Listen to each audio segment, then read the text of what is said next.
அன்னைக்கு நீ கோயிலுக்கு கூட்டி போய் தாலி வாங்கி கொடுத்து கட்ட சொன்னேல்ல, அதுதான் கல்யாண நாளா என் மனசுல பதிஞ்சிருச்சு. அதாவது முத்து, உங்களுக்கு ஞாபகம் இருக்கே, அது எப்படி மீனா ஞாபகம் இல்லாம போகும்? முதல்ல பேசணும்னாலு எல்லாம் ஞாபகம் இருக்கு. இப்ப நான் முதல்ல நீங்க என்ன எங்க பாத்தீங்கன்னு சொல்லுங்க பாக்கலாம் முத்து. நான் உன்னை பார்லருக்கு கூட்டிட்டு போனேன்ல, அன்னைக்கு தான் உன்னை முதல் ட்ரிப் பார்த்தேன். அதுக்கு முன்னாடி என்ன நீங்க பார்த்ததே இல்லையா? அதுக்கு முன்னாடி மீனா நான் எங்க பார்த்தேன்? அதுலயே தெரியுது முத்து, நீங்க எந்த லட்சணத்துல என்ன ஞாபகம் வச்சிருக்கீங்கன்னு. நான் உங்களை முதல் ட்ரிப் பார்க்கும்போது தெருவுல ஒரு ஆளை போட்டு அடிச்சுக்கிட்டு இருந்தீங்க மீனா. அப்புறம் எப்ப பார்த்த மீனா? குடிச்சிட்டு உங்க ஃப்ரெண்ட்ஸோட ஆடிக்கிட்டு இருந்தீங்கல்ல, என் பூக்கூடைய வேற தூக்கி போட்டீங்கல்ல, அப்ப உங்களை பார்த்தேன். எல்லாம் செய்ய மாட்டேனே மீனா, நான் குட் பாய் ஆச்சே. என்ன பார்த்தோம், எங்க பேசணும்னு பேசிக்கிட்டு இருக்காங்க முத்துவும் மீனாவும். மீனா சொல்றாங்க அண்ணாமலை கிட்ட, கல்யாண நாளை மறந்துட்டு சொல்றாருன்னு எனக்கு கோபமா தான் இருந்துச்சு. அவர் மனசுல எதையும் வச்சுக்கிட்டு சொல்லல. அவ பாக்குறதுக்கு அவங்க அம்மா சந்திரா வந்திருக்காங்க. அண்ணாமலை எப்படி இருக்கீங்கன்னு கேக்குறாங்க. நான் நல்லா இருக்கேன்னு சொல்றாங்க. விஜயாவை பார்த்து எப்படிமா இருக்கீங்கன்னு கேக்குறாங்க. காஃபி போட்டு எடுத்துட்டு வா அப்படின்னு விஜயா சொல்லிட்டு போறாங்க. சொல்றாங்க மீனாக்கும் மாப்பிள்ளைக்கும் கல்யாண நாள். விஜயா சொல்றாங்க அப்படிப்பட்ட நாள் வந்ததுனாலதான் இந்த வீட்டுல என்னென்னமோ நடந்துகிட்டு இருக்கு. ஏதோ உங்க புருஷன் குறுக்க விழுக போய் இவளுக்கும் கல்யாணம் நடந்துருச்சு. நம்மள சொல்றாரு, அவங்க நல்ல விஷயம் பேச வந்திருக்காங்க, எதுக்கு தேவையில்லாம பேசி சண்டை இழுத்து விடுற? நடந்த விஷயத்த தாங்க சொன்னேன். அவங்க உங்ககிட்ட கேட்டாங்களா? காப்பிய வாங்கி குடி. நம்மள சொல்றாரு, முத்து மீனா வந்ததுக்கு அப்புறம் பொறுப்புள்ளவனா மாறி இருக்கான். சொல்றாங்க ஆமா உங்க பொண்ணு நல்லா மாத்தி வச்சிருக்கா. அவளை விடுங்கம்மா, ஏதாவது சொல்லிக்கிட்டே இருப்பா. இந்திரா சொல்றாங்க, இந்த கல்யாணம் நம்ம முடிவு பண்ணல, இது கடவுள் போட்ட முடிச்சு. வாழ்க்கை என் பொண்ணுக்கு நல்லபடியா அமைஞ்சிருச்சு. சொல்றாங்க அப்படின்னா மனோஜ் கூட கல்யாணம் நடந்துருச்சுன்னா நல்லா இருக்காதுன்னு சொல்ல வரீங்களா? அப்படி சொல்லல, நல்ல விதமா பாத்துக்கிறாரு, 2 பேரும் சந்தோஷமா இருக்காங்க, அததான் சொல்ல வந்தேன். அவங்க பேசுறதுக்கு நீயா ஒரு அர்த்தம் சொல்லிக்கிட்டு இருக்காத. நீய பார்த்து சந்திரா கேக்குறாங்க, நல்லா இருக்கேம்மா? நான் நல்லா இருக்கேன் ஆண்டி அப்படின்னு சொல்றாங்க. இவங்க கல்யாணத்துக்காண்டி கொண்டு வந்திருக்கேன். ஜெயா கேக்குறாங்க, என்ன 50 பவுன் நகை, வைர நெக்லஸ் இதெல்லாம் கொண்டு வந்திருக்கீங்களா? அண்ணாமலை சொல்றாரு, நம்ம கல்யாண நாள் அன்னைக்கு உங்க வீட்டுல இருந்து அந்த மாதிரிதான் வந்துச்சா? துணி கூட வரல, அது பேசணும்னு பேசிக்கிட்டு. மாப்பிள்ள இல்லையா, அவர் சவாரிக்கு போயிருக்காருமா. ரவி நல்லா இருக்கீங்களான்னு கேக்குறாங்க. ஸ்ருதியும் நல்லா இருக்கீங்களான்னு சந்திராவை கேக்குறாங்க. கேக்குறாங்க, அன்னைக்கு கொண்டுட்டு வந்தீங்களே அந்த முறுக்கு கொண்டுட்டு வந்திருக்கீங்களா? கொண்டு வந்திருக்கேம்மா. ஜெயா சொல்றாங்க, அவங்க எந்த எண்ணெயில செஞ்சிருக்காங்கன்னே தெரியாது, உடம்புக்கு ஒத்துக்காம போயிருமா? சந்திரா சொல்றாங்க, சுத்தமான எண்ணெயில செஞ்சதுதாம்மா. கடையில வாங்குறத விட வீட்டுல செய்யறதுதான் ஹெல்த்தியா இருக்கும், எனக்கு ரொம்ப பிடிச்சிருக்கு. தேங்காய் பழம் எல்லாமே வச்சு குடுக்கறாங்க சந்திரா. அண்ணாமலையும் விஜயாவும் வாங்கிக்கிறாங்க. வாங்கத்த எப்படி இருக்கீங்கன்னு முத்து கேக்குறாரு. இந்தாங்க உங்களுக்கும் மீனாவுக்கும் ட்ரெஸ் எடுத்துட்டு வந்தேன், நாளைக்கு கல்யாண நாள்ல. கிட்ட விஜயா சொல்றாங்க, உன் கல்யாண நாள் அன்னைக்கு வண்டி நிறைய சீர் கொண்டு வருவாரு உன் மாமனாரு. அம்மா அவர் தான் ஜெயில இருக்காரம்மா.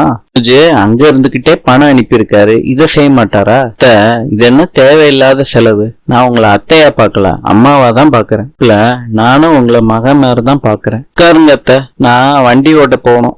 கேக்குறாங்க ரோஹிணி கிட்ட, என்னம்மா உன் வேலையெல்லாம் எப்படி போய்கிட்டு இருக்கு? இப்போ கடை ஆரம்பிக்க போறதா மீனா சொன்னா, பிசினஸ் ஸ்டார்ட் பண்ண போறாரு. நல்ல விஷயம் தான்மா.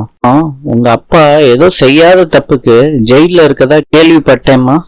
நீ வருத்தப்படாத, திண்டுக்கல்ல சிறை மீட்ட விநாயகர்னு ஒரு கோயில் இருக்கு, அங்க போயிட்டு வந்தேன்னா நல்லதே நடக்கும், போயிட்டு வந்துரு. விஜயா சொல்றாங்க, பரிகாரம் எல்லாம் சொல்ல ஆரம்பிச்சிட்டீங்களா?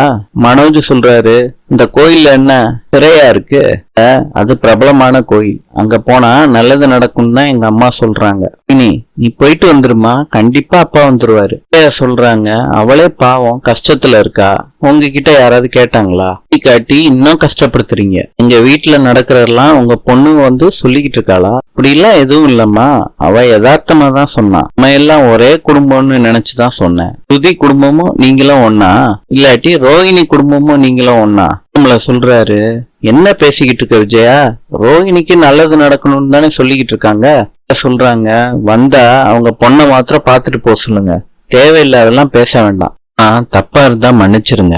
மீனா சொல்றாங்க, அம்மா உனக்கு நேரம் ஆயிருச்சு, சீதா காலேஜ்ல இருந்து வந்துருவா, கிளம்புமா, வேலை இருக்கு, நான் வர்றேன். கிளம்பிட்டீங்களா? ஆமா மாப்பிள்ள, நாளைக்கு வீட்டுக்கு வந்துருங்க. மீனா கிட்ட விஜயா சொல்றாங்க, இங்க நடக்கிறதெல்லாம் சொல்லக்கூடாதுன்னு முன்னாடியே சொல்லிட்டேன். அத்தை, என் அம்மா கிட்ட தானே சொன்னேன். இந்த வீட்டு விஷயம் வெளியே போக கூடாது. ரோகிணி அப்பா எவ்வளவு பெரிய ஆளு, ஒரு குடும்பத்தோட உங்க குடும்பத்தை சேர்த்து வச்சு பேசிட்டு போறாங்க உங்க அம்மா. ஒரு ட்ரிப் இந்த மாதிரி பேசிட்டாங்கன்னா நான் சும்மா இருக்க மாட்டேன் சொல்லிட்டேன். இந்த வீட்டுக்கு வர முடியாத அளவுக்கு பேசிடுவேன். வந்தோமா போனோமான்னு இருக்க சொல்லுவாங்க அம்மாவை. நீ சொல்றாங்க, மீனா ஏன் இந்த மாதிரி பேசுறீங்க? என் வீட்டுல உங்களை பத்தி ஏதாவது பேசுறேனா? இதுக்கு உங்க அம்மா எல்லாம் எனக்கு அட்வைஸ் பண்றாங்க. இங்க நடக்கிறத அங்கேயும் போட்டு கொடுக்குறீங்க. ரோகிணி, எங்க அம்மா உங்க நல்லதுக்காண்டி தான் சொன்னாங்க. அப்பா இல்லாம எப்படி குடும்பம் கஷ்டப்படும்னு எங்களுக்கு நல்லா தெரியும். அப்பாவை நினைச்சு எவ்வளவு வருத்தப்படுவீங்கன்னு தான் அக்கறையோட விசாரிச்சாங்க. அக்கறையோட கேட்கறதுக்கும் போட்டு கொடுக்கறதுக்கும் உங்களுக்கு வித்தியாசம் தெரியலாட்டி நான் என்ன பண்ணுவேன்? எனக்கு எதுவும் தெரிய வேணாம். என் கஷ்டத்தை பத்தி நீங்க தெரிஞ்சுக்கணும்னு அவசியம் இல்ல. என் பர்சனல் விஷயத்த பத்தி வீட்டுல பேசுறத வச்சுக்காதீங்க. சொல்றாங்க, சொன்னதை கேட்டுட்டு நட. முத்துக்கிட்ட கேக்குறாங்க, இந்த ட்ரெஸ் பிடிச்சிருக்கான்னு. அத்தை கொடுத்ததானே கேக்குற? நல்லா இருக்கு மீனா. உங்க அம்மாவை இங்க வர சொல்லலாம்ல, அங்க நம்ம போகணுமா? வீட்டுக்கு வரமாட்டீங்களா? அங்க வந்தா தேவையில்லாத முகத்தை எல்லாம் பார்க்க வேண்டியதா இருக்கும். என் தம்பிய தானே சொல்றீங்க? எவ்வளவு நாள் தான் பேசாம இருப்பீங்க?